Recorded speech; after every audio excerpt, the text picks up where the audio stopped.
Hello Taurus, thank you for joining me.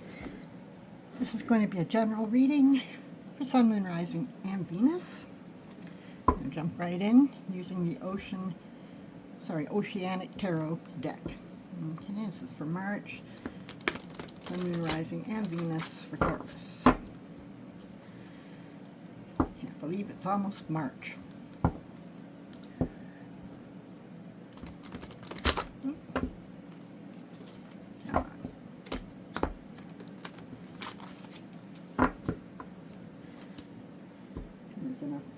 Pull cards they were going to clarify with the Rider-Waite deck everyone is familiar with. Okay, so we have the Star, the Chariot, the Lovers. Wow, 3 major arcanas right off the bat. And 5 of Swords, and lastly 2 of Swords. Alright, I'm just going to see if I can move this a little bit so we can get them all in. Alright, and then we can take a look and see what we got. Alright, so let's see. This is interesting. There's a strong arc here: hope, movement, choice, conflict, and avoidance. Let's walk right through it here. So first, we open with the Star card. There's a healing energy around you. This card shows that at your core you want peace, authenticity, and something that feels aligned with your true self. You may have recently come through a difficult period, and now you're trying to recalibrate. The Star is quiet hope, not loud optimism, but a gentle inner knowing that things can get better. So already, this reading starts from a place of vulnerability and sincerity. And then comes the Chariot. Now, we shift from hope to action. Chariot says you're not just wishing, you're trying to take control. There's determination here. You may be pushing forward despite emotional tension and trying to steer 2 opposing forces, your heart and your head perhaps. The Chariot can also mean I need to decide and move. I can't stay stuck. Then we meet the Lovers. Now, this gets personal. The Lovers is about choice, but not just romantic choice. It's about alignment. It asks, does your path match your values? Are you choosing from love or from fear? There may be a relationship or a significant decision at the center of this. Something that requires you to commit. The Lovers suggest that the heart is involved, deeply. And then we hit the 5 of Swords. This is tension, arguments, ego clashes, someone winning but at a cost. After hope with the Star and determination with the Chariot and choice with the Lovers, we see conflict. That suggests that whatever decision is being made may not please everyone, or there's been miscommunication, hurt feelings, or defensiveness. It can also point to internal conflict. Part of you wants one thing, another part wants something else, and one side is trying to overpower the other. And then finally, we have the 2 of Swords. This is avoidance, emotional shutdown. I don't want to look at this, that kind of thing. It feels like after the conflict of 5 of Swords, someone closes off, crossed arms, blindfold, silent. This could be you or the other person. It suggests a stalemate, no one wanting to be vulnerable first. So what's the story here? You started from a place of hope and healing. You're trying to move forward decisively. A meaningful choice is in front of you. The conflict or ego is clouding things, and instead of resolution, there's avoidance or emotional walls. Okay? So let's do some clarifying here and see if we can get a little bit more flavor into this, see what's really going on. 1 card please for the Star. Clarifying please the Star card for my Taurus.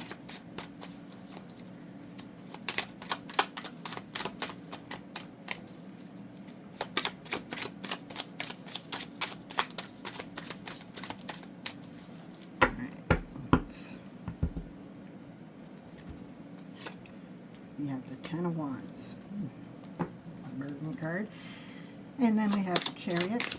Clarify, please.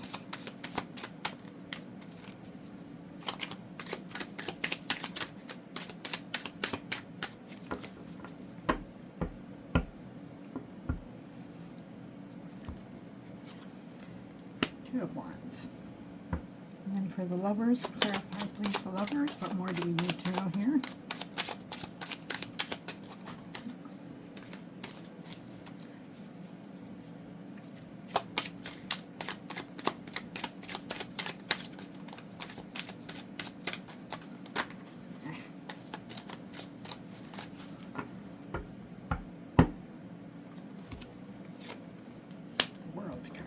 And for the Five of Swords, please.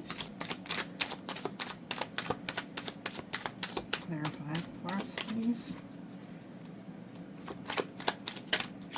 Oh. That was 3 cards.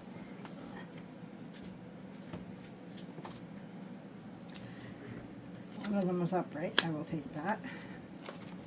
And then we have finally the Two of Swords, Crossroads. Clarify, please.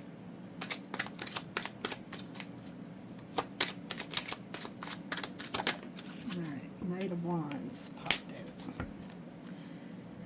out. So let's have a look and see how this clarifies things for us. All right, so we have the Ten of Wands clarifying the Star card, okay? Let's sit with that for a second because this changes the emotional tone. The Star by itself is hope, healing, and renewal, but the Ten of Wands says, I'm exhausted. This tells me that your hope isn't light and dreamy, it's hard-won. It feels like you've been carrying too much. You've been the strong one. You've taken on responsibility after responsibility, and you're tired, but you're still showing up. The Star here isn't naive optimism. It's the quiet wish you make when you're overwhelmed and thinking there has to be a better way than this. Okay? So initially the Star felt like peaceful healing energy, but now it feels like I'm burned out and I need relief. With the Chariot following, it looks like you're trying to push forward anyway. Almost like you're dragging those 10 of Wands behind you while insisting I can handle it. Okay. So moving on then, we have Two of Wands, okay, clarifying the Chariot. So basically, the Chariot is on its own decisive, forceful movement, like I'm gone. But with the Two of Wands, it's softening it. The Two of Wands is standing at the edge, looking outward, considering expansion, and knowing there's more beyond your current situation. This tells me you're not actually charging ahead recklessly. You're calculating. You're thinking, if I go this way, what happens? If I stay, what happens? What's out there for me? The Chariot wants motion. The Two of Wands says you're still mapping out the route. So the energy isn't impulsive, it's strategic. Okay? And then we move on to the Lovers, clarified by the World. Now, this is powerful. Okay? The Lovers is a choice of alignment. The World is completion, graduation, closing a cycle. When the World clarifies the Lovers, the choice isn't small. It's life chapter level. This says a relationship has reached its full development. A decision is tied to ending one phase and stepping into another. You can't go back to how things were before. The World is not a maybe. This chapter has run its course. Okay? If it's romantic, it can mean a relationship either evolves to the next level or it completes because it has taught you what you needed to learn. If this is work, and with the Ten of Wands back here, it's very possible, this feels like you've outgrown it. You've mastered what you were meant to learn. The Lovers ask, does this align with who I am now? And the World answers, you're not who you were when this began. Okay? So then we're going to have a look here now at the Five of Swords, being clarified by the Tower. Five of Swords is conflict with ego, miscommunication, or someone trying to win. But when the Tower clarifies it, this isn't petty disagreement. This is something that shakes the structure. The Tower is sudden truth, collapse, illusions breaking, a confrontation that cannot be undone. So the conflict here is not small, it's catalytic. It suggests a fight that changes everything, or a truth revealed that can't be unseen. A breaking point after long tension, which matches the Ten of Wands perfectly. The Tower doesn't destroy healthy foundations. It destroys unstable ones. Okay? And when paired with the Five of Swords, it often indicates the ego battle triggers the collapse. Someone pushes too far, someone says what's been held back, and something erupts. Okay? And then, of course, we have the Knight of Wands clarifying the Two of Swords. Two of Swords is emotional avoidance, closed off and guarded, like, I don't want to deal with this. But the Knight of Wands, that's impulsive fire, movement, passion, sudden decisions. This tells me the emotional shutdown is temporary. It's like, I can't process this. And then suddenly, actually, I'm done. The Knight of Wands doesn't sit still for long, especially not after a Tower moment. This feels like someone who initially freezes after conflict, but then makes a bold, possibly abrupt move. It can show storming off, making a fast decision, leaving quickly, or suddenly reigniting passion in a dramatic way. But paired with the World and the Tower, this means much more toward decisive departure energy than reconciliation. So now the whole narrative feels very cohesive. You've been carrying too much for too long. You're spiritually outgrown this situation. You've been quietly planning, okay, your Two of Wands, right? Conflict explodes, right? There's an emotional moment of emotional shock, Two of Swords, right? And then movement. The Knight of Wands is not hesitant. This is, if it's burning, I'm walking. Or, at the very least, I'm choosing myself now. Okay? The Knight of Wands can be empowering, bold, alive, self-directed, but it can also be reactive. So the real question becomes, was this final move, or will this final move, be grounded or purely fueled by adrenaline?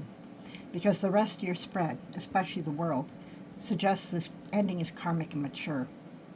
Knight of Wands says the execution might be fast.